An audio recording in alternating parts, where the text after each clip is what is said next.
വരാനിരിക്കുന്ന നിയമസഭാ തെരഞ്ഞെടുപ്പ് ബി.ജെ.പിയെ സംബന്ധിച്ച് അതീവ നിർണായകമാണ്.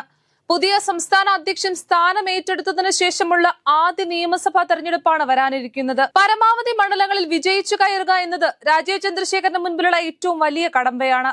11 മണ്ഡലങ്ങളിലാണ് ബി.ജെ.പി വരുന്ന നിയമസഭാ തെരഞ്ഞെടുപ്പിൽ വിജയപ്രതീക്ഷ വയ്ക്കുന്നത്. കഴിഞ്ഞ ലോക്സഭാ തെരഞ്ഞെടുപ്പിലെ വോട്ടുകൾ പരിശോധിക്കുമ്പോൾ 11 നിയമസഭാ മണ്ഡലങ്ങളിൽ ബി.ജെ.പി ആയിരുന്നു ഒന്നാം സ്ഥാനത്ത്.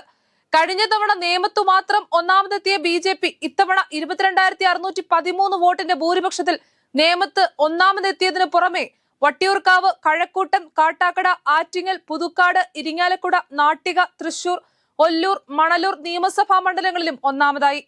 ഇടതുമുന്നണിക്ക് 19 മണ്ഡലങ്ങളിൽ മാത്രമാണ് ഒന്നാമതെത്താൻ കഴിഞ്ഞത്. UDF 110 മണ്ഡലങ്ങളിൽ മുന്നിലെത്തി. 2019 അത് 123 മണ്ഡലങ്ങളായിരുന്നു.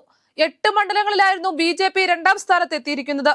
തിരുവനന്തപുരം, കോവളം, നെയ്യാറ്റിങ്കര, ഹരിപ്പാട്, കായംകുളം, പാലക്കാട്, മഞ്ചേശ്വരം, കാസർഗോഡ് ഇവിടങ്ങളിലാണ് രണ്ടാമതെത്തിയത്.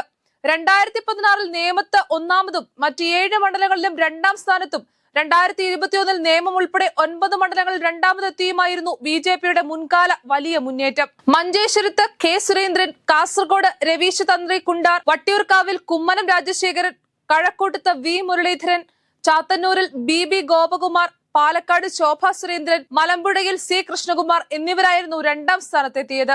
2021 എത്തിയപ്പോൾ മഞ്ചേശ്വരത്ത് K Surendran, Kasaragod K Sreekanth, Vattiyoorkavu V Rajesh, കഴക്കൂട്ടത്ത് ശോഭാ സുരേന്ദ്രൻ, ചാത്തന്നൂരിൽ ഗോപകുമാർ, പാലക്കാട് ഇ ശ്രീധരൻ, മലമ്പുഴയിൽ സി കൃഷ്ണകുമാർ, നേമത്ത് കുമ്മനം രാജശേഖരൻ, ആറ്റിങ്ങലിൽ പി സുധീർ എന്നിവരായിരുന്നു രണ്ടാം സ്ഥാനത്തെത്തിയത്. കേരളത്തിന്റെ ഭരണം എന്നത് ബി.ജെ.പിക്ക് അപ്രാപ്യമല്ലെന്ന തിരിച്ചറിവാണ് ഈ ലോക്സഭാ തെരഞ്ഞെടുപ്പ് ബി.ജെ.പിക്ക് നൽകുന്നത്. ഒരു വർഷം കഴിയുമ്പോൾ നടക്കുന്ന നിയമസഭാ തെരഞ്ഞെടുപ്പിൽ ഒന്ന് ആഞ്ഞു പിടിച്ചാൽ ബി.ജെ.പിക്ക് 10ലേറെ സീറ്റുകളിൽ നിഷ്പ്രയാസം വിജയിക്കാനാകുമെന്ന് ബി.ജെ.പി ക്യാമ്പുകൾ കണക്കുകൂട്ടുന്നു.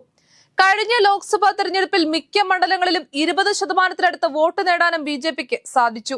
ഈ ആത്മവിശ്വാസമാണ് ബി.ജെ.പി ഇപ്പോൾ മുന്നോട്ട് നയിക്കുന്നത്. ഇടതു വലതു മുന്നണികളിൽ കേന്ദ്രീകരിച്ച കേരള രാഷ്ട്രീയത്തിൽ മൂന്നാം ബദലായി ബി.ജെ.പിയുടെ കുതിപ്പെന്നാണ് കണക്കുകൾ പറയുന്നത്.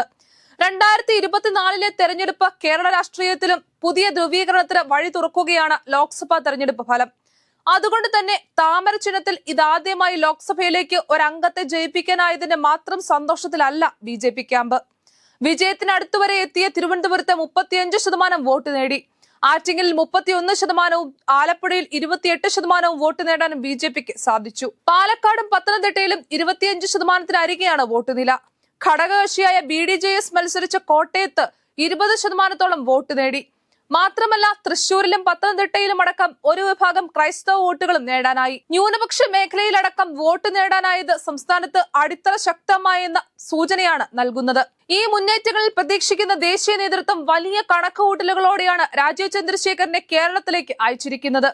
നേമം, കഴക്കൂട്ടം, വട്ടിയൂർക്കാവ്, ആറ്റിങ്ങൽ, കാട്ടാക്കട, തൃശൂർ, ഒല്ലൂർ, നാട്ടിക, ഇരിങ്ങാലക്കുട, പുതുക്കാട്, മണലൂർ മണ്ഡലങ്ങളിലാണ് ബി.ജെ.പി വിജയപ്രതീക്ഷ വെക്കുന്നത്. അതേസമയം പാർട്ടിക്കുള്ളിൽ ഇപ്പോൾ നിലനിൽക്കുന്ന വിഭാഗീയത ബി.ജെ.പിയുടെ പ്രതീക്ഷകൾക്ക് തുരങ്കം വെക്കുന്നതാണെന്നാണ് മറ്റൊരു യാഥാർത്ഥ്യം.